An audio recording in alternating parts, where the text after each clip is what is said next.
Use ಮಾಡ್ಬೇಕು. ಹೌದು ಹೌದು, ನೀವು ಬಂದಂತೆ ರಾಜ, ನೀವು ಬರ್ಲಿ ಅಂತ ಕಾಯ್ಕೊಂಡಿದ್ದೆ, ಅದಕ್ಕೆ ಯೂಸ್ ಮಾಡಿಲ್ಲ. ಅದ ರಾಜ ನೋಡಿ, ನೀವು ಬಂದು ಎತ್ಲಿ ಅಂತ ಕಾಯ್ತಿದ್ದೆ, ಅದಕ್ಕೆ ಯೂಸ್ ಮಾಡಿ. ಯಾವಾಗ ಗೊತ್ತು ಇದ್ರೂ ಇರ್ಬೋದು. ಅಲ್ಲ ಹೆಲ್ಪ್ ಮಾಡಿದ್ದು ಥ್ಯಾಂಕ್ಸ್ ಕಟ್ಟಿಸ್ಬೇಕು. Sir okay. ಅದು ನಿಮ್ಮ ಬಗ್ಗೆ ಸ್ವಲ್ಪ ಗೊತ್ತಿದೆ. ಅಲ್ಲೇ ಏನು ಆಕ್ಷನ್ ಅದಕ್ಕೆ ಯೂಸ್ ಮಾಡಿ. ಇದ್ರೂ ಇರ್ಬೋದು. ಅಲ್ಲ ನಿಮ್ಮಪ್ಪನ ಫೋಟೋಗೆ ಹೂ ಹಾಕಕ್ಕೆ ಹೆಲ್ಪ್ ಮಾಡಿ. ಥ್ಯಾಂಕ್ಸ್ ಹೇಳೋ ಸಂಸ್ಕಾರ ಇಲ್ಲ ನಿಮ್ಗೆ.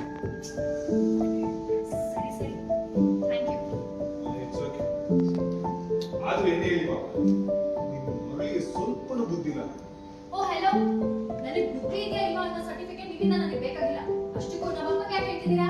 ಹೇಳ್ತಾರೆ ನಿಮ್ಮ ಅಪ್ಪನಿಗಲ್ಲ, ನಿನಗೇನೆ. ಅಲ್ಲ ಎಂಥ ಮಕ್ಕಳಿಗೆ ಜನ್ಮ ಕೊಟ್ಟಿದೆ. ಒಂದೊಂದು ಮುತ್ತುಗಳು. ಅದನ್ನ ಹಾಕೊಂಡು ಹಾಕ್ತಿದ್ದಪ್ಪ. ವಾವ್, ಇಷ್ಟೆಲ್ಲ ನಿಮ್ಗೆ ಗೊತ್ತಿತ್ತ? ಹಾಗಾದ್ರೆ ಹೋಗಿ ತಿಳ್ಕೊಂಡು ಹೌದು, ನೀವೇನ್ ದೊಡ್ಡ ಮಾತಾಡ್ತ ರಾಜ, ನೀವು ಬರ್ಲಿ ಅಂತ ಕಾಯ್ಕೊಂಡಿದ್ದೆ, ಕಾಯ್ಕೊಂಡು ನಿಂತಿದ್ದೆ, ಅದಕ್ಕೆ ಯೂಸ್ ಮಾಡಲಿಲ್ಲ. ಅದಕ್ಕೆ ಯೂಸ್ ಮಾಡಿ. ಯಾವನಿಗೆ ಗೊತ್ತು ಇದ್ರೂ ಇರ್ಬೋದು. ಅಲ್ಲ ನಿಮ್ಮ ಮಗನಿಗೆ ಸ್ವಲ್ಪ ಬುದ್ಧಿ ಇಲ್ಲ.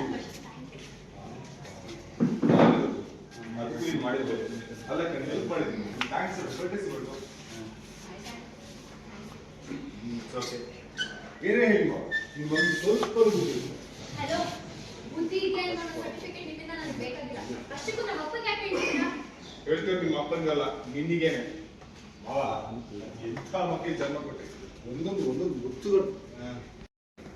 ಥ್ಯಾಂಕ್ಸ್ ಇಲ್ಲ, ಒಂದು ಸಂಸ್ಕಾರ ಬೇಡ. Thank you. ಇಟ್ಸ್ ಓಕೆ ಬಿಡು. ಆದ್ರೂ ಮಾವ ನಿಮ್ಮ ಮಗನಿಗೆ ಸ್ವಲ್ಪ ಬುದ್ಧಿ ಇಲ್ಲ ಅಂದ್ರೆ.